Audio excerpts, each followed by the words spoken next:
Assalamualaikum warahmatullahi wabarakatuh. Yang terhormat Ibu Dr. Siti Rodatul Janah selaku dosen pengampu mata kuliah Teori Media dan juga para subscriber yang berbahagia. Hai, perkenalkan, nama saya Yunita Nabila Gresiska, NIM 224103010001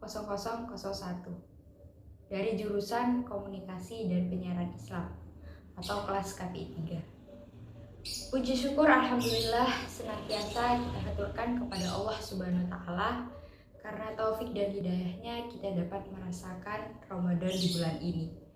Dan kebetulan saya membuat video ini di bulan Ramadan. Salawat serta salam kita haturkan kepada junjungan kita Nabi Muhammad SAW. Pada kesempatan kali ini saya akan membahas keterkaitan antara fenomena media sosial dan hubungan dengan KPI 3 serta teori media. Fenomena media sosial yang akan saya bahas kali ini adalah fenomena di mana penyakit mental adalah kondisi kesehatan yang mempengaruhi pikiran, suasana hati, dan perilaku seseorang. Fenomena mengenai setengah populasi dari penduduk Indonesia yang mengalami masalah kesehatan mental dapat dikaitkan dengan teori media, terutama dalam hal dampak media sosial pada kesehatan mental masyarakat. Teori media sosial berfokus pada bagaimana pengguna media sosial dapat memengaruhi pola pikir dan perilaku manusia. Dalam hal ini, media sosial dapat menjadi sumber tekanan dan stres yang memicu munculnya masalah kesehatan mental seperti depresi dan kecemasan. Selain itu, pengguna media sosial juga dapat memicu perbandingan sosial yang berdampak pada kesehatan mental masyarakat. Konten yang seringkali diposting di sosial media seperti foto-foto yang menampilkan kebahagiaan, kekayaan, dan keberhasilan orang lain dapat membuat pengguna media merasa kurang puas dan berdampak pada munculnya masalah kesehatan mental. Sementara itu, dapat dikaitkan dengan teori media, yaitu teori usage and gratification, yang mengajukan bahwa individu memilih dan menggunakan media berdasarkan kebutuhan dan tujuan mereka sendiri.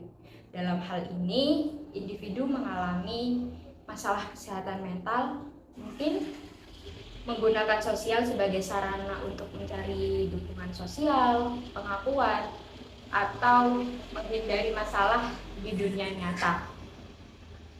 Namun, pengguna media sosial yang berlebihan atau tidak sehat dapat menjadi faktor yang memperburuk masalah kesehatan mental. Dan juga jika dikaitkan dengan jurusan KPI, bahwa kita sebagai mahasiswa jurusan Komunikasi dan Penyiaran Islam, sebaiknya kita pintar menyikapi bagaimana caranya kita mengolah berita di luar sana yang belum tentu benar adanya, dan harus benar-benar teliti mana berita hoaks dan mana berita yang tidak benar adanya, sehingga kita terbawa pikiran yang membuat kita mengalami kesehatan mental. Karena di dalam KPI kita juga telah diajarkan bahwa bagaimana cara kita memilih dan memilah informasi yang telah diberikan kepada kita. Dapat disimpulkan bahwa fenomena kesehatan mental ini disebabkan oleh adanya tekanan finansial yang membuat kita down pada kesehatan mental kita, sehingga mengalami depresi dan cemas. Banyaknya orang yang mengalami kesehatan mental tersebut biasanya masalahnya pada di gaya hidup tidak sesuai dengan finansial. Masalah finansial tumbuh dari kebiasaan hedonis yang kurang bersyukur. Di sisi lain, kaum milenial malas berpikir kreatif untuk menambah penghasilan lewat wira swasta dan cenderung mengandalkan gaji. Dan naasnya mereka berlomba-lomba terlihat kaya dengan cara flexing barang blended. Jika dikaitkan dengan teori use and gratification, yaitu menjelaskan bagaimana media dapat memenuhi kebutuhan pribadi dan sosial dari halayak aktif pengguna media. Dalam teori ini, halayak atau pengguna media digambarkan memiliki peran aktif untuk memilih serta menggunakan media sesuai motif dan kebutuhan. Sekian, terima kasih. Wassalamualaikum warahmatullahi wabarakatuh.